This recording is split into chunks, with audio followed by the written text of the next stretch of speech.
Genesis, Kabanata 39.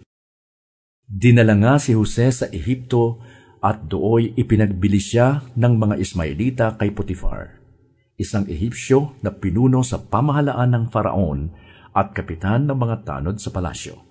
Sa buong panahon ng paglilingkod ni Jose sa bahay ni Potifar, ay pinatnubayan siya ni Yahweh. Anumang kanyang gawin ay nagtatagumpay. Napansin ni Potifar na tinutulungan ni Yahweh si Jose, kaya ginawa niya itong katiwala sa bahay at sa lahat niyang ari-arian. Mula noon, dahil kay Jose, ay pinagpala ni Yahweh ang buong sambahayan ni Potifar, pati ang kanyang mga bukirin. Ipinagkatiwala ni Potifar kay Jose ang lahat, maliban sa pagpili ng kanyang kakainin. Si Jose matipuno at magandang lalaki. Dumating ang panahon na pinagnasaan siya ng asawa ni Potifar. Sinabi nito, "Sipingan mo ako." Tumanggi si Jose at ang sabi, "Panatag po ang kalooban ng aking Panginoon. Sapagkat ako'y narito, ginawa niya akong katiwala at ipinamahala niya sa akin ang lahat sa bahay na ito.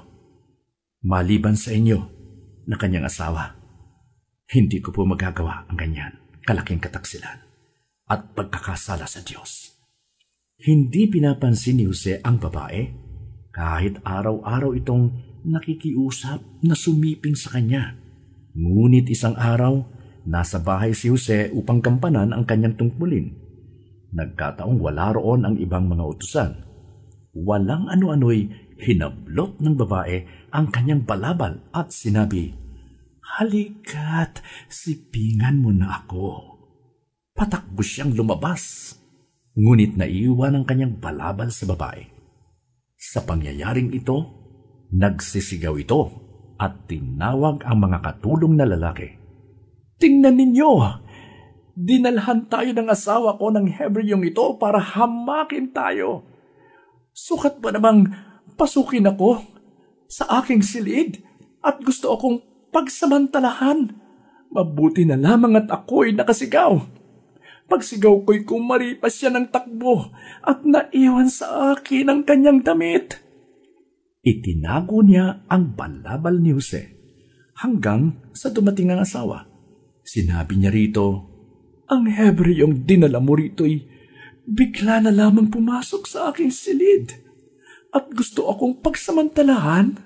Nang ako'y sumigaw, kumaripas ng takbo at naiwan sa akin ang kanyang balabal."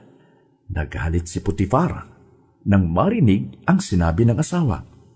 Kaya't ipinahuli niya si Jose at isinama sa mga bilanggong tauhan ng Faraon. Ngunit si Jose ay hindi pinabayaan ni Yahweh.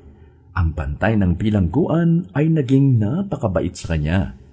Si Jose ay ginawa niyang tagapamahala ng lahat ng mga bilanggo, at siya ang tanging nagpapasya kung ano ang gagawin sa loob ng bilangguan.